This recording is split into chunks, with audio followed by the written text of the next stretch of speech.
के सामने 6 सवाल करूंगा, लेकिन उससे पहले देखें, मेरी जिंदगी के कम से कम 20-25 साल खेल की ग्राउंडों पे मुकाबला करने में गुजरे। दुनिया की टॉप टीम्स का मैंने मुकाबला किया, सारी दुनिया में खेला और हार जीत समझी। तो मैं आज जो इस्लामाबाद में बैठे हुए लोग हैं, सुन लो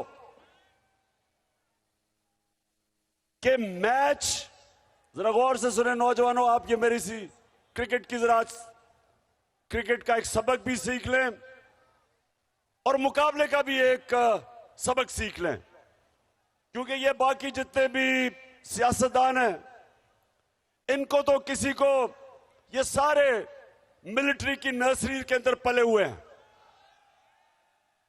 जुल्फिकार अली भुट्टो अयूब खान का मिनिस्टर 8 साल रहा और नवाज शरीफ जनरल जलानी के घर पे सरिया लगाते लगाते वजीर आला बन गया। लेकिन मैंने 26 साल अवाम के अंदर घुस के सियासत करके और इधर पहुंचा हूं मुकाबला करके। तो मुकाबले का, मेरी खेलों की ग्राउंडों के मुकाबले का एक तजर्बा है। मैच खत्म होने से पहले ही कई दफा कप्तान को पता चल जाता है कि अब अगली टीम जीत नहीं सकती। अभी मैच जारी होता है, लेकिन कप्तान को पता चल जाता है कि वो अब मैच जीत गया है। मेरे पाकिस्तानियों, हम पाकिस्तान का मैच अल्लाह के फजल से जीत चुके हैं। इस्लामाबाद में वो बैठे हुए हैं, उनके पल्ले कुछ नहीं। इस वक्त ये आप की जो तस्वीरें जा रही हैं, इस्लामाबाद काम पे टांग रही हैं, पसीने आ रहे हैं। और मैं आज अपनी कौम के सामने, मैं आज अपनी सारी कौम के सामने ये कहना चाहता हूं कि मुझे पहली दफा पाकिस्तान में हकीकी आजादी नजर आ रही है। कायद आजम ने अंग्रेज से आजादी दिलवाई, हमने इंसाफ से, कानून की बालादस्ती से लोगों को उनके हकाक देके हमने रूल ऑफ लॉ, सब इंसान कानून के सामने एक बराबर, ने इसको हासिल करके अपनी कौम को हकीकी आजादी दिलवानी है। आज हमारे पाकिस्तानी जाते हैं बाहर, इस सारे इलाके से मेहनत कश जाके वहां नौकरियां ढूंढते हैं। यूरोप में क्यों जाते हैं? वहां कोई पैसे बांट रहा है? वो इसलिए वहां जाते हैं उन मुल्कों में, उधर कानून की बालादस्ती, इंसाफ है, और जब इंसाफ होता है तो खुशहाली आती है। तो हमारी जो जंग है, हमारी जंग, ये जो ताकतवर टोला मुल्क के ऊपर कब्जा करके बैठा हुआ है, जिसके लिए एक कानून, अवाम के लिए दूसरा कानून, और ये अरबों रुपए की चोरी करके एनआरओ ले लें और बेचारे आम लोग वो इंसाफ ढूंढते फिरे, कचहरियों में ठोकरे खाते फिरे, जमीन पे कब्जा हो जाए, कब्जा छुड़वा ना सके, क्योंकि ताकतवर के सामने कमजोर बेबस है। तो हम जो चाह रहे हैं हकीकी आजादी, वो तब आती है जो मेरे नबी सल्लल्लाहु अलैहि वसल्लम ने मदीना की रियासत में जाके सबसे पहली चीज इंसाफ कायम किया। याद रखो, पहले इंसाफ आया, फिर खुशहाली आई। पहले इंसाफ, इंसाफ ने इंसानों को आजाद किया और फिर उन आजाद इंसानों ने दुनिया की इमामत की। गुलाम गुलाम गुलाम रहते हैं, गुलाम चूंटियों की तरह जमीन पर रेंगते हैं। सिर्फ इन आजाद इंसानों की परवाज ऊपर होती है। इकबाल का शाहीन आजाद होता है। गुलामी की जंजीरें तोड़ने के लिए हमें आजादी चाहिए, इंसाफ चाहिए। तो मैं आज इधर खड़ा होके 6 सवाल पूछने लगा हूं। मुझे इन 6 सवालों के जवाब चाहिए। सवाल पहला सवाल कि जब वो अमेरिकी डोनाल्ड लू ने पाकिस्तान एम्बेसडर असद मजीद को वॉशिंगटन में जब धमकी दी कि इमरान खान को अदम एतमाद में हटाओ, नहीं तो हम पाकिस्तान के लिए मुश्किलें पैदा कर देंगे। मेरा पहला सवाल यह है कि जब मैं मुल्क का प्राइम मिनिस्टर था, एम्बेसडर मेरे नीचे था, एम्बेसडर मेरे नीचे था, तो सवाल मेरा यह है कि वो किसको पैगाम दे रहा था? प्राइम मिनिस्टर मैं था। किसको वो डोनाल्ड लू कह रहा था कि अपने प्राइम मिनिस्टर को हटाओ? सबसे पहला सवाल। दूसरा सवाल, अरशद शरीफ शहीद, कौन उसको धमकियां दे रहा था? किसने उसको मजबूर किया मुल्क से बाहर जाने के लिए? उसके बाद दुबई से किसने मजबूर किया दुबई को छोड़ के जाने से? और तीसरी चीज कि वो कौन था जो उसको मुंह बंद करना चाहता था? वो जब ये जो रजीम चेंज इसकी साजिश को बेनकाब कर रहा था, तो वो कौन थे जो उसका मुंह बंद करना चाहते थे?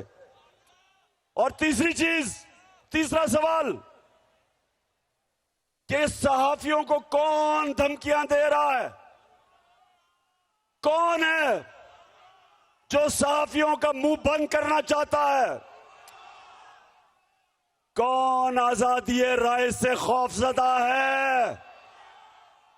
वो कौन है? वो कौन है जो चाहते हैं कि इस मुल्क में मीडिया आजाद ना रहे?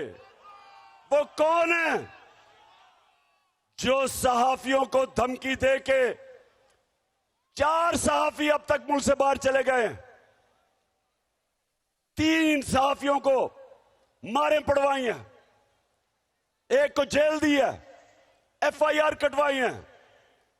तो मेरा सवाल ये तीसरा कि वो कौन है जो इस मुल्क में हमारी आजादी लेना चाहता है, हमारी आवाज बंद करके? और चौथा, वो कौन है जिन्होंने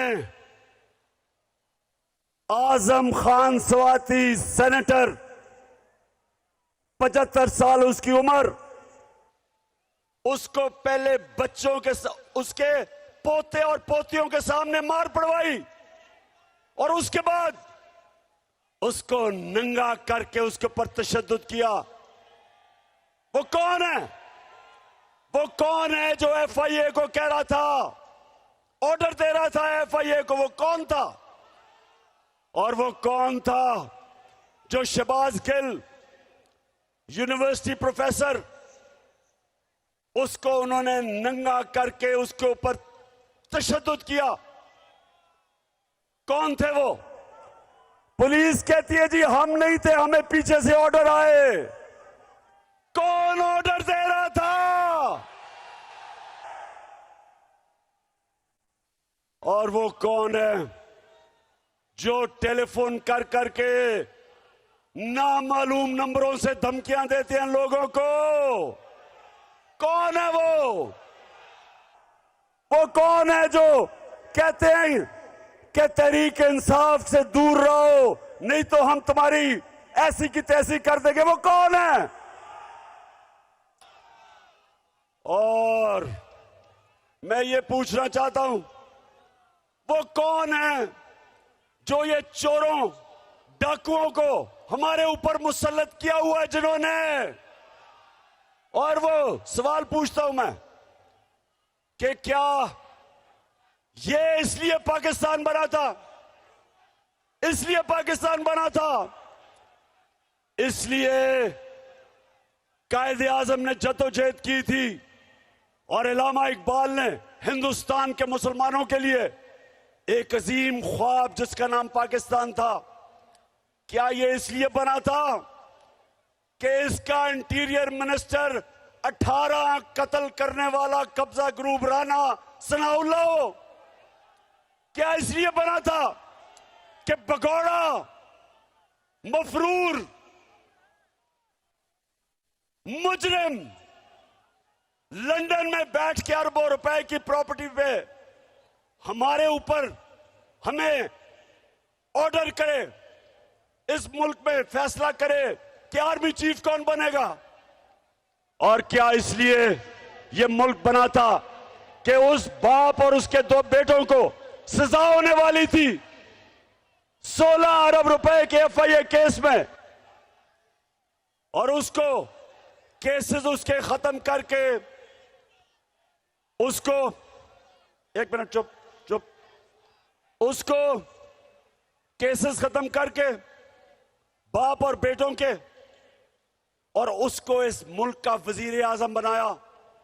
इसलिए पाकिस्तान बना था। क्या इसलिए बना था कि आसिफ जरदारी जो 30 साल से मुल्क को लूट रहा है, जेल में गुजारा है उसने, अभी फेक बैंक अकाउंट में अरबों रुपए के करप्शन के केस हैं उसके, और वो आके मुल्क में फैसले करे कि आर्मी चीफ कौन होगा, इलेक्शन कब होगी? क्या इस मुल्क का मुस्तकबिल इन डाकुओं के हाथ में है? बताओ। और क्या हमारी ये किस्मत है कि इसाक डार इस मुल्क का फाइनेंस मिनिस्टर बने, जिसने मैजिस्ट्रेट के सामने उसने गवाही दी सन 2000 में कि मैं इसाक डार शरीफ खानदान के पैसे, चोरी के पैसे मनी लॉन्डर करके बर्तानिया भेजता था। ये फाइनेंस मिनिस्टर है।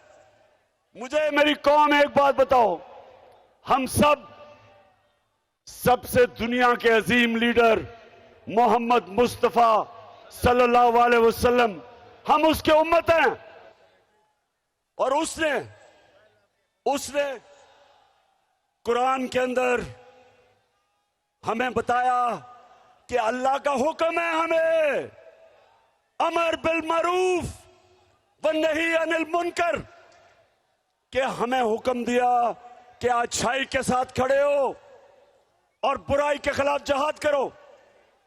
ये अल्लाह का हुक्म है हमें।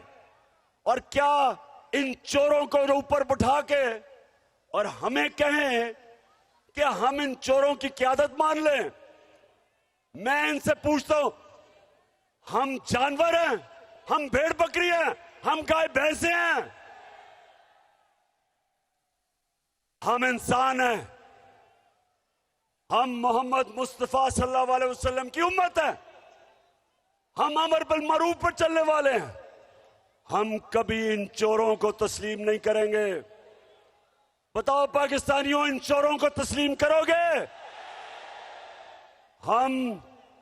मैं आज ऐलान कर रहा हूं कि मैं आज नहीं, मैं हर बारी इस मार्च पे ऐलान करता रहा हूं कि अगर इन चोरों के नीचे हमने गुलामी करनी है, मेरे लिए मौत बेहतर है। इससे बेहतर है मर जाओ, क्योंकि इनकी गुलामी करने से ज्यादा जिल्लत क्या हो सकती है? बेहतर इंसान मर जाए। मैं कभी इनको तस्लीम नहीं करूंगा।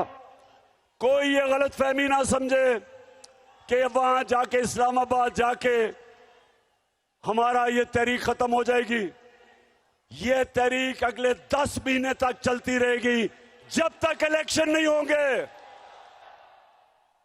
और मैं अभी प्रेस कॉन्फ्रेंस हुई, उसमें कहा कि जनाब हम न्यूट्रल हैं, हम गैर सियासी हैं।